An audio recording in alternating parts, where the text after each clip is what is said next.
90% من الناس اللي بتستخدم دافنشي فاكرين خلاص ان طالما استخدموه بقوا بيعرفوا يلونوا. المشكله مش ان انت ما بتعرفش تلون، المشكله اللي انت بتلون من غير نظام. بتفتح صفحه التلوين، بتعلي الكونتراست والساتيوريشن ويمكن تحط لط، وفي الاخر بتلاقي النتيجه فلات جدا مش سينماتيك، مفيش اي فرق تماما ما بين قبل وبعد. علشان كده احنا عملنا لك كورس التلوين المتقدم على برنامج دافنشي ريزولف. شايف النتائج اللي قدامك دي؟ انت هتقدر توصل لنفس المستوى ده بعد لما تخلص الكورس، لان كل النتائج دي احنا عملناها مع بعض خطوه بخطوه بالتفصيل في ورشات عمليه.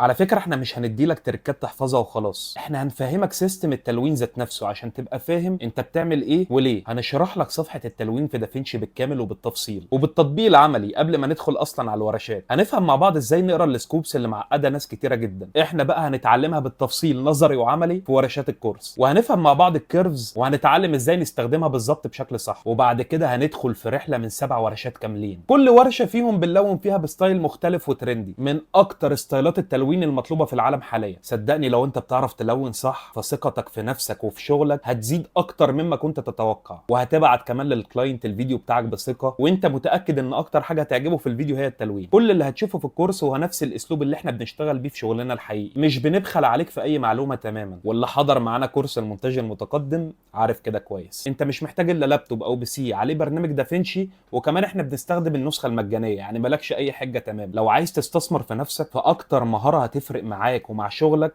هي الكالر جريدنج، وهتميزك فعلا في السوق وهترفع اسعارك سواء كنت فيديو اديتور او كالرست.